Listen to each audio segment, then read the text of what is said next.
My Man Jeeves by P.G. Wodehouse. Jeeves and the Hard-Boiled Egg. Sometimes of a morning, as I've sat in bed sucking down the early cup of tea and watched my man Jeeves flitting about the room and putting out the raiment for the day, I've wondered what the deuce I should do if the fellow ever took it into his head to leave me. It's not so bad now I'm in New York, but in London the anxiety was frightful. There used to be all sorts of attempts on the part of low blighters to sneak him away from me. Young Reggie Foljam, to my certain knowledge, offered him double what I was giving him, and Alastair Bingham Reeves, who's got a valet who had been known to press his trousers sideways, used to look at him when he came to see me with a kind of glittery, hungry eye that disturbed me deucedly. Bally pirates. The thing, you see, is that Jeeves is so dashed competent. You can spot it even in the way he shoves studs into a shirt. I rely on him absolutely in every crisis, and he never lets me down. And what's more, he can always be counted on to extend himself on behalf of any pal of mine who happens to be, to all appearances, knee-deep in the bullion. Take the rather rummy case, for instance, of dear old Bicky and his uncle, the hard-boiled egg. It happened after I had been in America for a few months. I got back to the flat latish one night, and when Jeeves brought me the final drink, he said, "Mr. Bickersteth called to see you this evening, sir, while you were out." "Oh," I said. "Twice, sir. He appeared a trifle agitated." "What? Pipped?" "He gave that impression, sir." I sipped the whiskey.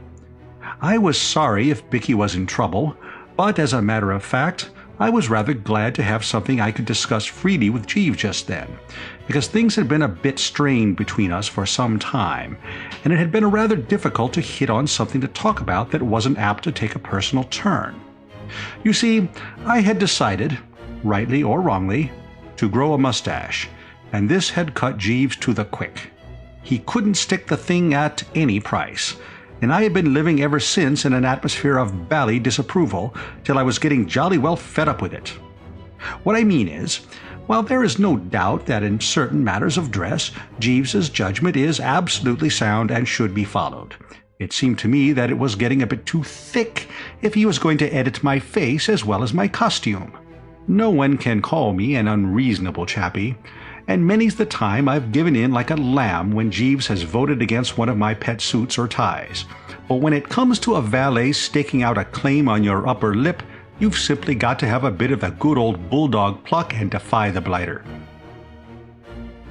He said that he would call again later, sir. "Something must be up, Jeeves." "Yes, sir." I gave the mustache a thoughtful twirl. It seemed to hurt Jeeves a good deal, so I chucked it. "I see by the paper, sir, that Mr. Bickersteth's uncle is arriving on the Carmantic." "Yes?" "His Grace the Duke of Chiswick, sir." This was news to me, that Bicky's uncle was a duke. Rum, how little one knows about one's pals. I had met Bicky for the first time at a species of Beano or jamboree down in Washington Square, not long after my arrival in New York. I suppose I was a bit homesick at the time, and I rather took to Bicky when I found out he was an Englishman and had, in fact, been up at Oxford with me.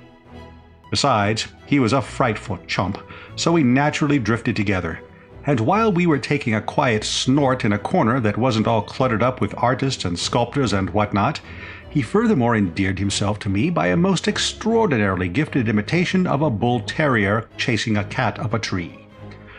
But, though we had subsequently become extremely pally, all I really knew about him was that he was generally hard up, and had an uncle who relieved the strain a bit from time to time by sending him monthly remittances. "If the Duke of Chiswick is his uncle," I said, "why hasn't he a title? Why isn't he Lord Whatnot?" "Mr. Bickersteth is the son of his Grace's late sister, sir, who married Captain Rollo Bickersteth of the Coldstream Guards." Jeeves knows everything. "Is Mr. Bickersteth's father dead too?" "Yes, sir." "Leave any money?" "No, sir." I began to understand why poor old Bicky was always more or less on the rocks. To the casual and irreflective observer, if you know what I mean, it may sound a pretty good wheeze having a duke for an uncle, but the trouble about old Chiswick was that, though an extremely wealthy old buster, owning half London and about 5 counties up north, he was notoriously the most prudent spender in England. He was what American chappies would call a hard-boiled egg. If Bicky's people hadn't left him anything and he depended on what he could prize out of the old duke, he was in a pretty bad way. Not that that explained why he was hunting me like this, because he was a chap who never borrowed money. He said he wanted to keep his pals, so never bit anyone's ear on principle. At this juncture the doorbell rang. Jeeves floated out to answer it. "Yes, sir. Mr. Wooster has just returned," I heard him say, and Bicky came trickling in, looking pretty sorry for himself. "Hello, Bicky," I said. "Jeeves told me you had been trying to get me. Jeeves, bring another glass, and let the revels commence. What's the trouble, Bicky?" "I'm in a hole, Bertie. I want your advice." "Say on, old lad." "My uncle's turning up tomorrow, Bertie." "So Jeeves told me." "The Duke of Chiswick, you know." "So Jeeves told me." Bicky seemed a bit surprised. Jeeves seems to know everything. "Rather rummily, that's exactly what I was thinking just now myself." "Well, I wish," said Bicky gloomily, "that he knew a way to get me out of the hole I'm in." Jeeves shimmered in with the glass and stuck it competently on the table. "Mr. Bickersteth is in a bit of a hole, Jeeves," I said, "and wants you to rally round." "Very good, sir." Bicky looked a bit doubtful. "Well, of course you know, Bertie, this thing is by way of being a bit private and all that." "I shouldn't worry about that, old top. I bet Jeeves knows all about it already. Don't you, Jeeves?" "Yes, sir." "Eh?" said Bicky, rattled. "I am open to correction, sir, but is not your dilemma due to the fact that you are at a loss to explain to His Grace why you are in New York instead of Colorado?" Bicky rocked like a jelly in a high wind. "How the deuce do you know anything about it?" "I chanced to meet His Grace's butler before he left England. He informed me that he happened to overhear His Grace speaking to you on the matter, sir, as he passed the library door." Bicky gave a hollow sort of laugh. "Well, as everybody seems to know all about it, there's no need to try to keep it dark. The old boy turfed me out, Bertie, because he said I was a brainless nincompoop. The idea was that he would give me a remittance on condition that I dashed out to some blighted locality of the name of Colorado and learned farming or ranching or whatever they call it at some bally ranch or farm or whatever it's called. I didn't fancy the idea a bit. I should have had to ride horses and pursue cows and so forth. I hate horses. They bite at you. I was all against the scheme. At the same time, don't you know, I had to have that remittance. I get you absolutely, dear boy. Well, when I got to New York, it looked like a decent sort of place to me, so I thought it would be pretty sound notion to stop here. So I cabled to my uncle telling him that I had dropped into a good business wheeze in the city and wanted to chuck the ranch idea. He wrote back that it was all right, and here I've been ever since. He thinks I'm doing well at something or other over here. I never dreamed, don't you know, that he would ever come out here. What on earth am I to do?" "Jeeves," I said, "what on earth is Mr. Bickersteth to do?" "You see," said Bicky, "I had a wireless from him to say that he was coming to stay with me. To save hotel bills, I suppose. I've always given him the impression that I was living in pretty good style. I can't have him stay at my boarding house." "Thought of anything, Jeeves?" I said.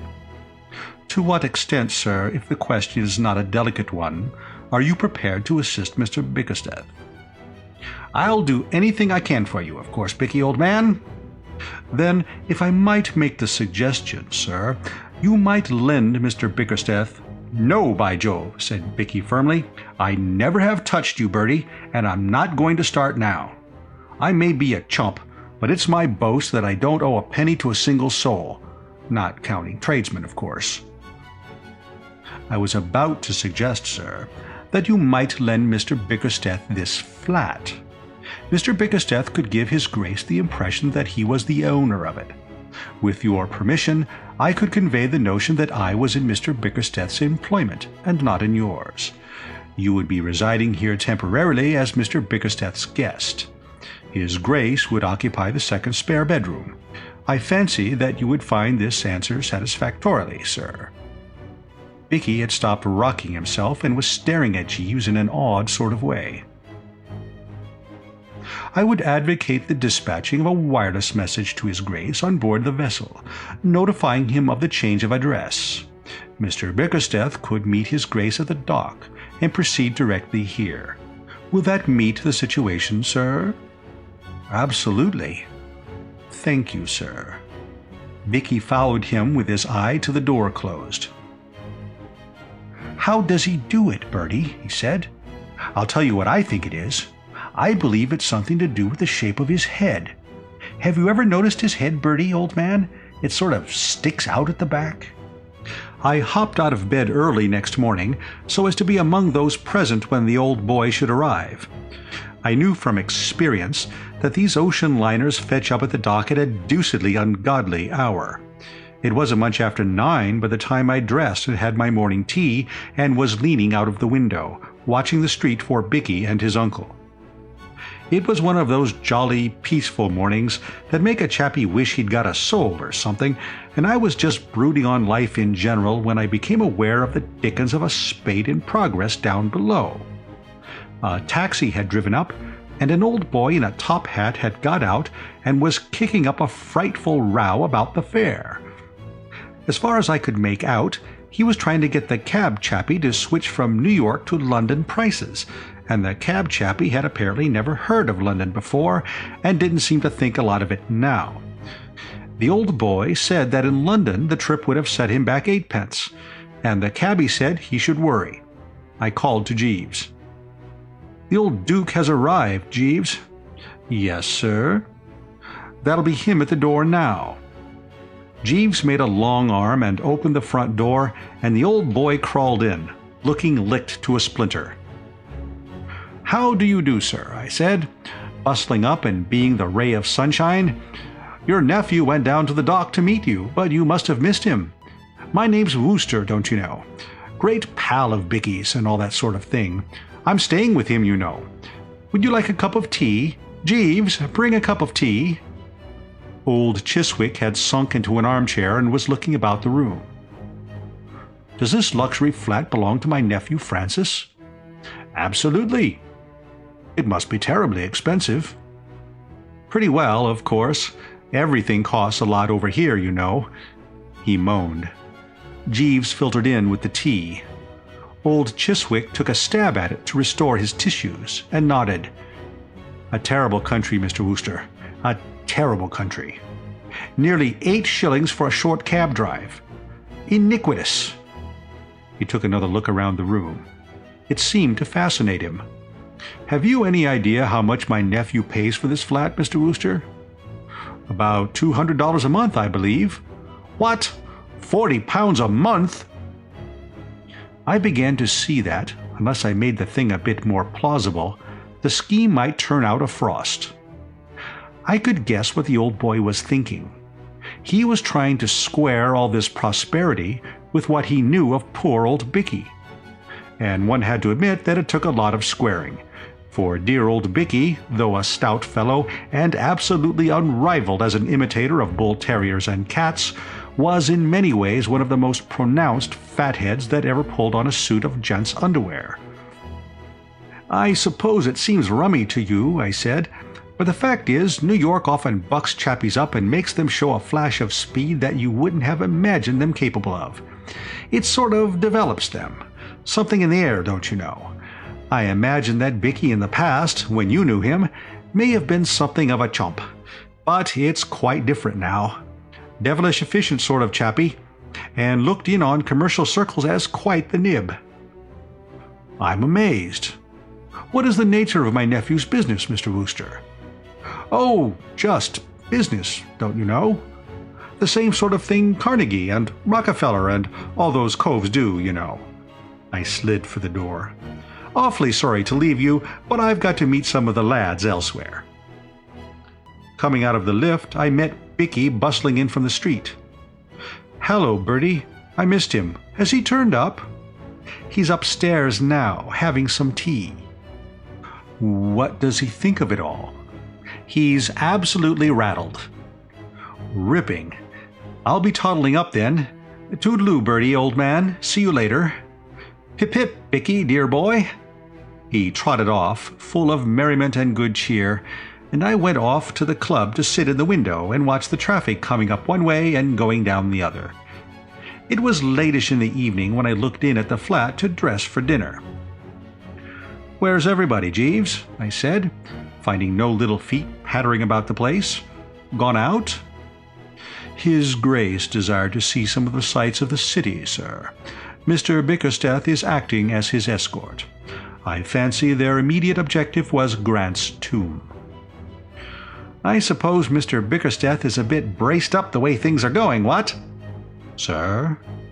I say, I take it that Mr. Bickersteth is tolerably full of beans.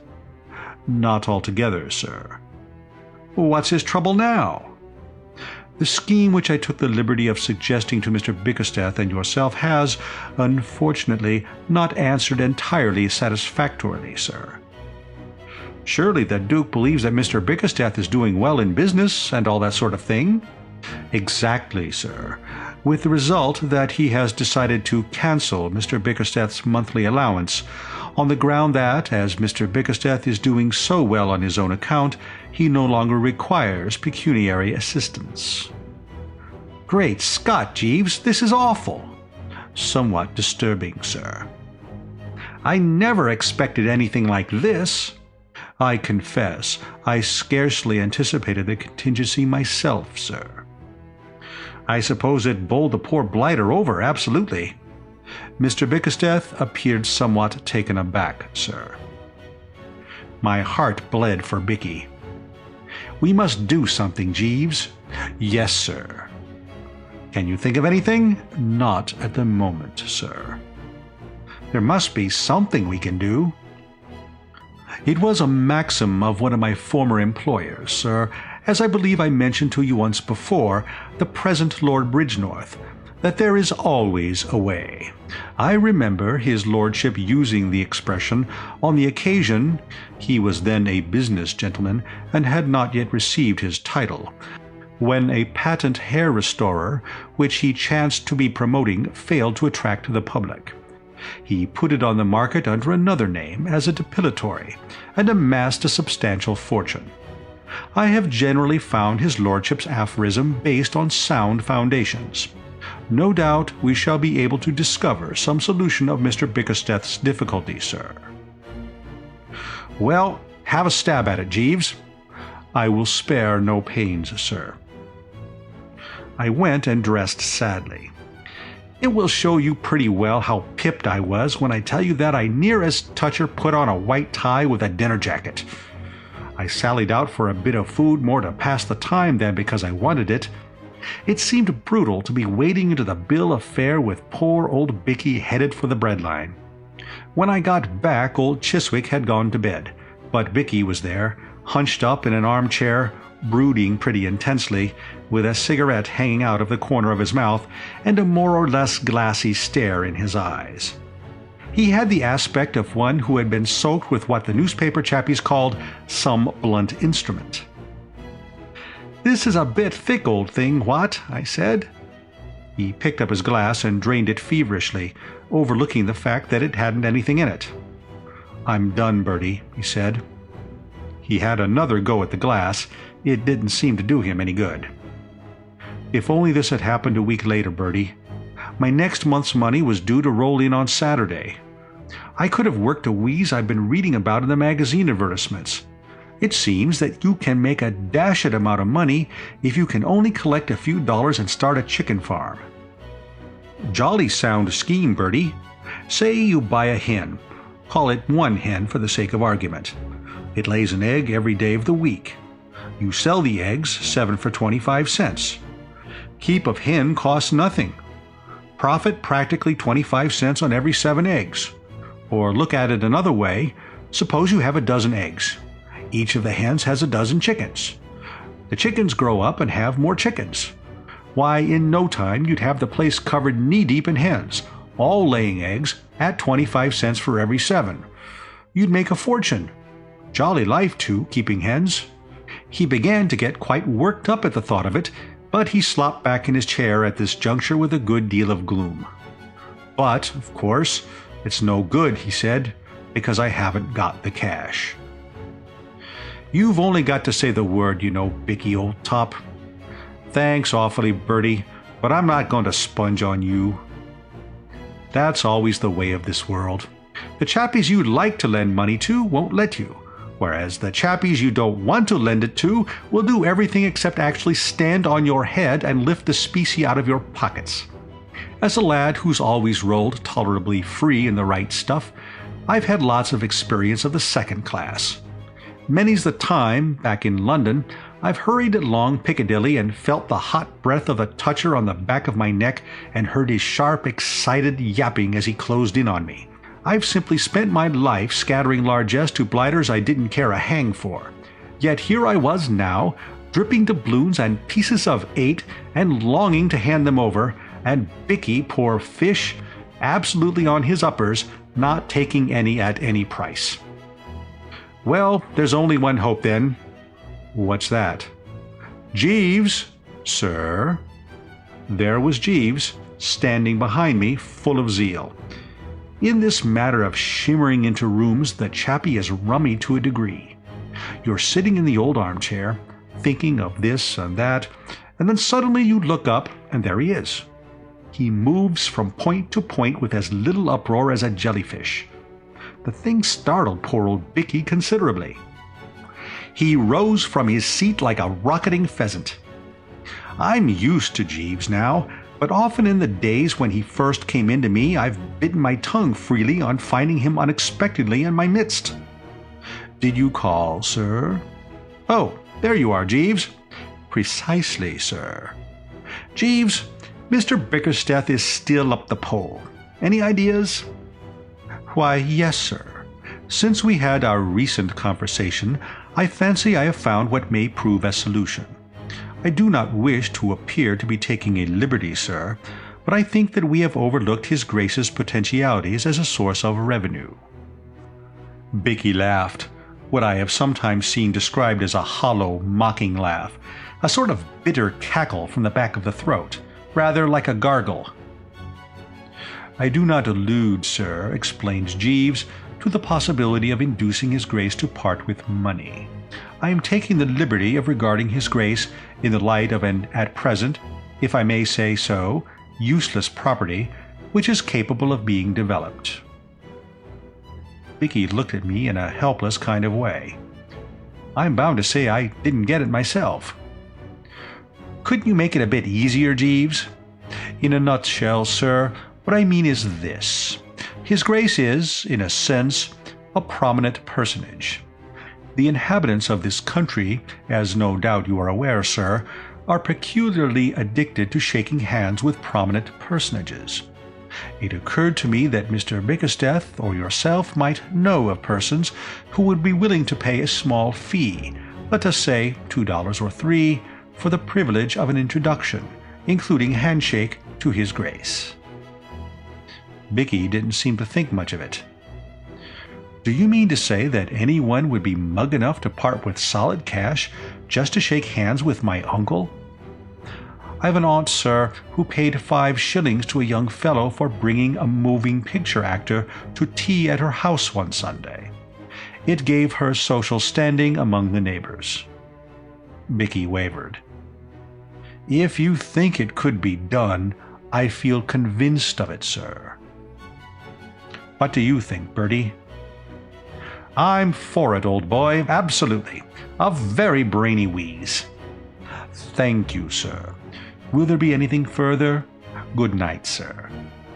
And he floated out, leaving us to discuss the details.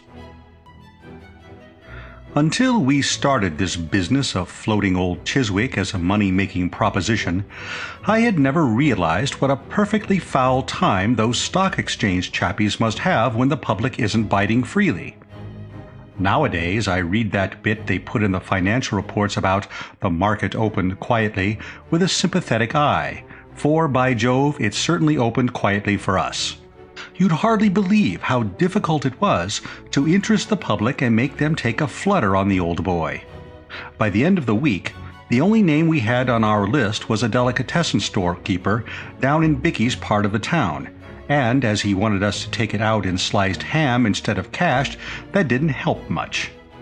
There was a gleam of light when the brother of Bicky's pawnbroker offered $10, money down, for an introduction to old Chiswick, but the deal fell through, owing to its turning out that the chap was an anarchist and intended to kick the old boy instead of shaking hands with him. At that, it took me the deuce of a time to persuade Bicky not to grab the cash and let things take their course. He seemed to regard the pawnbroker's brother rather as a sportsman and benefactor of his species than otherwise. The whole thing, I'm inclined to think, would have been off if it hadn't been for Jeeves. There is no doubt that Jeeves is in a class of his own. In the matter of brain and resource, I don't think I have ever met a chappie so supremely like Mother Maid.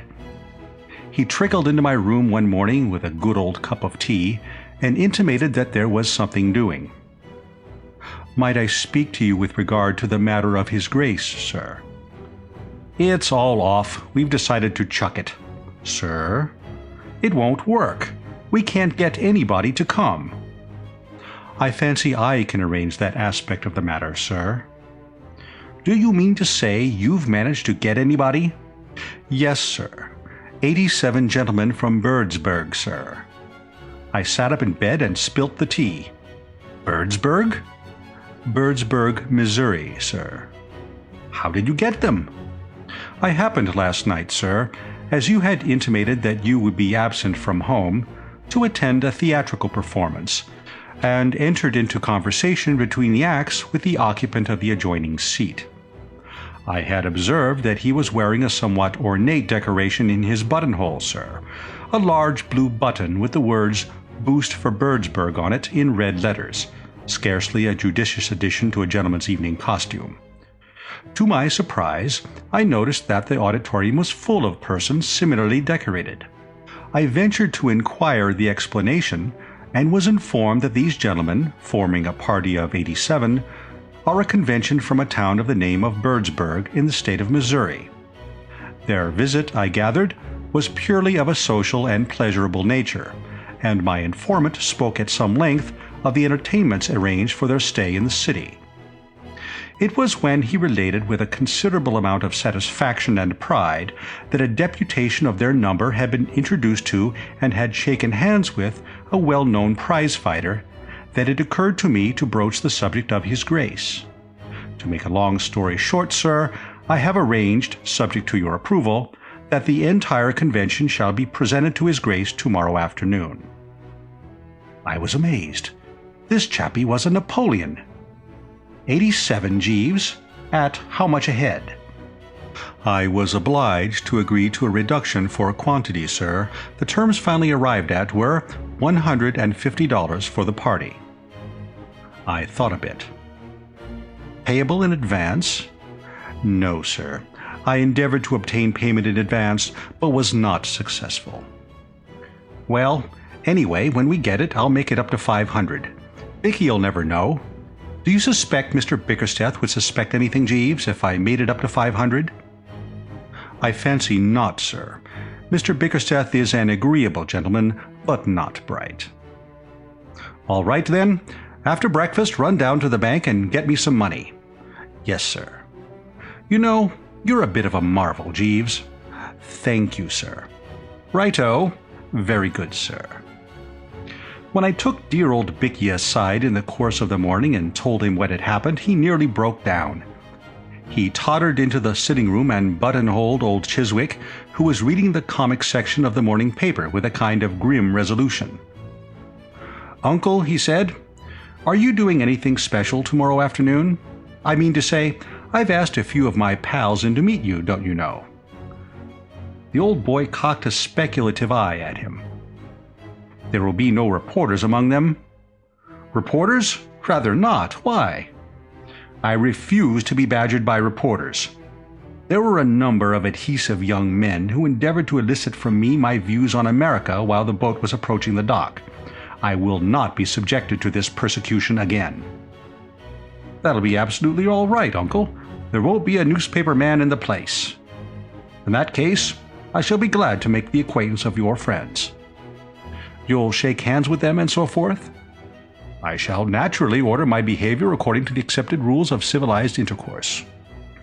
Vicky thanked him heartily and came off to lunch with me at the club, where he babbled freely of hens, incubators, and other rotten things. After mature consideration, we had decided to unleash the Birdsburg contingent on the old boy 10 at a time.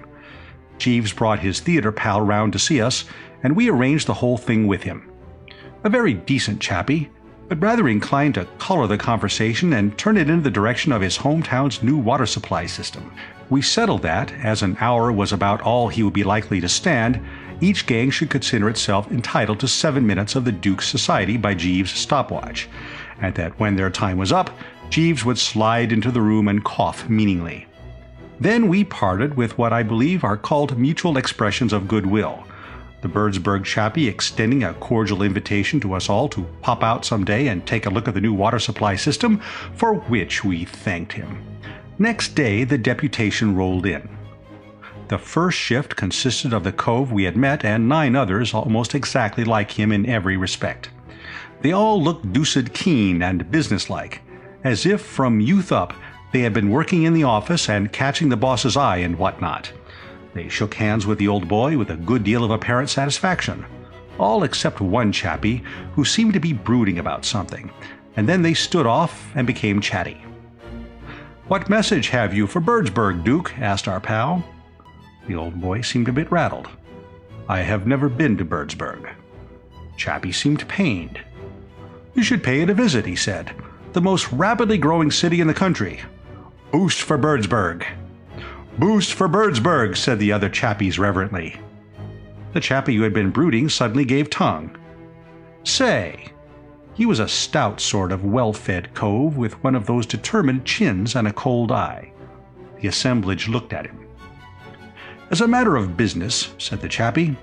"Mind you, I'm not questioning anybody's good faith, but as a matter of strict business, I think this gentleman here ought to put himself on record before witnesses as stating that he really is a duke." "What do you mean, sir?" cried the old boy, getting purple. "No offense, simply business. I'm not saying anything, mind you, but there's one thing that seems kind of funny to me. This gentleman here says his name's Mr. Bickersteth, as I understand it. Well, if you're the Duke of Chiswick, why isn't he Lord Percy something? I've read English novels, and I know all about it." "This is monstrous." "Now, don't get hot under the collar. I'm only asking. I have a right to know. You're going to take our money, so it's only fair that we should see that we get our money's worth." The water-supplied cove chipped in. "You're quite right, Sims. I overlooked that when making the agreement. You see, gentlemen, as businessmen, we've a right to reasonable guarantees of good faith. We're paying Mr. Bickersteth here $150 for this reception, and we naturally want to know."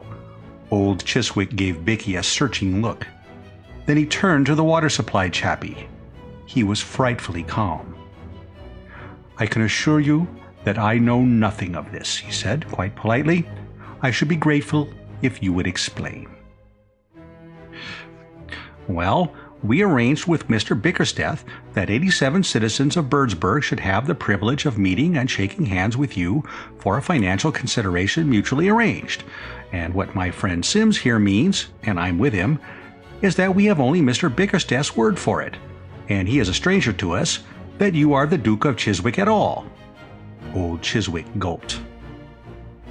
"Allow me to assure you, sir," he said in a rummy kind of voice, "that I am the Duke of Chiswick." "Then that's all right," said the chappie heartily. "That was all we wanted to know. Let the thing go on."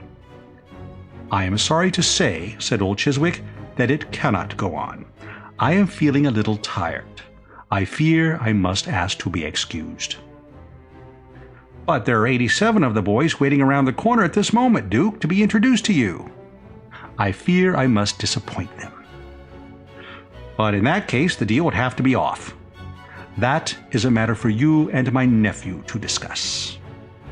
The chappie seemed troubled. "You really won't meet the rest of them?" "No." "Well then, I guess we'll be going." They went out, and there was a pretty solid silence. Then old Chiswick turned to Bicky. "Well?" Bicky didn't seem to have anything to say. "Was it true what that man said?" "Yes, Uncle." "What do you mean by playing this trick?" Bicky seemed pretty well knocked out, so I put in a word. "I think you better explain the whole thing, Bicky, old top." Bicky's Adam's apple jumped about a bit, then he started. "You see, you had cut off my allowance, Uncle, and I wanted a bit of money to start a chicken farm. I mean to say, it's an absolute cert if you once get a bit of capital.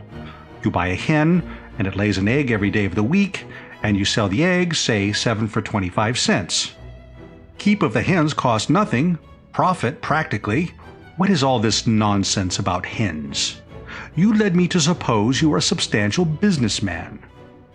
"Old Bicky rather exaggerated, sir," I said, helping the chappie out.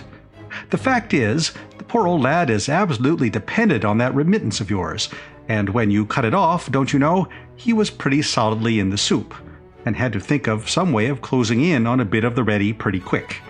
That's why we thought of this handshaking scheme." Old Chiswick foamed at the mouth. "So you have lied to me. You have deliberately deceived me as to your financial status." "Poor old Bicky didn't want to go to that ranch," I explained. "He doesn't like cows and horses, but he rather thinks he would be hot stuff among the hens. All he wants is a bit of capital. Don't you think it'd be rather a wheeze if you were to, after what has happened? After this deceit and foolery? Not a penny." "But not a penny." There was a respectful cough in the background. "If I might make a suggestion, sir." Jeeves was standing on the horizon, looking devilish brainy. "Go ahead, Jeeves," I said. "I would merely suggest, sir, that if Mr. Bickersteth is in need of a little ready money, and is at a loss to obtain it elsewhere, he might secure the sum he requires by describing the occurrences of this afternoon for the Sunday issue of one of the more spirited and enterprising newspapers." "By Jove," I said. "By George," said Bicky. "Great heavens," said old Chiswick. "Very good, sir," said Jeeves. Bicky turned to old Chiswick with a gleaming eye. "Jeeves is right. I'll do it. The Chronicle would jump at it. They eat that sort of stuff." Old Chiswick gave a kind of moaning howl. "I absolutely forbid you, Francis, to do this thing." "That's all very well," said Bicky, wonderfully braced, "but if I can't get the money any other way—" "Wait. Wait, my boy. You are so impetuous.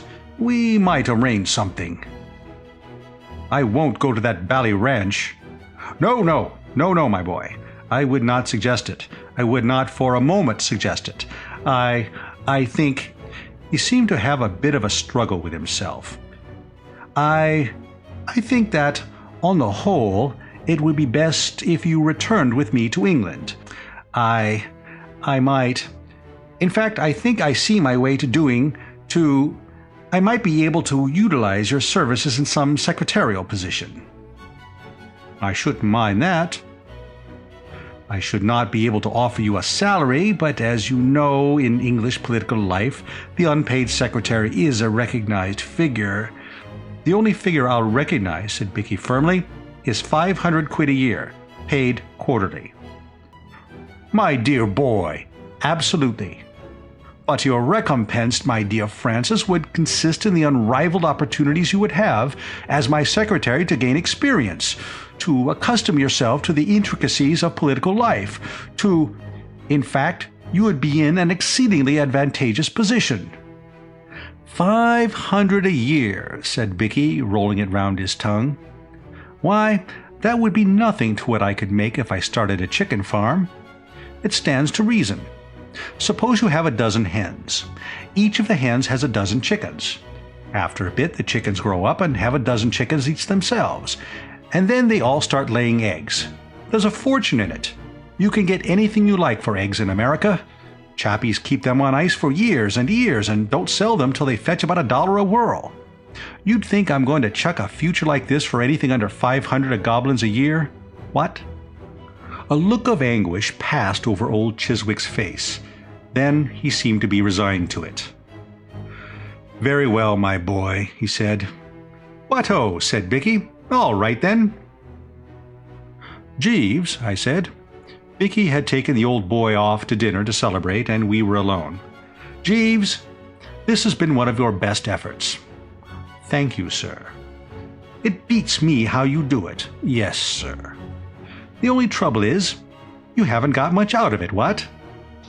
I fancy Mr. Bickersteth intends, I judge from his remarks, to signify his appreciation of anything I have been fortunate enough to do to assist him at some later date when he is in a more favorable position to do so. "It isn't enough, Jeeves." "Sir?" It was a wrench, but I felt it was the only possible thing to be done. "Bring my shaving things." A gleam of hope shone in the chappie's eyes, mixed with doubt. "You mean, sir, and shave off my mustache." There was a moment's silence. I could see the fellow was deeply moved.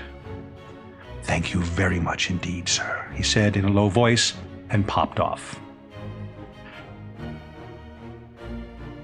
End of Jeeves and the Hard-Boiled Egg.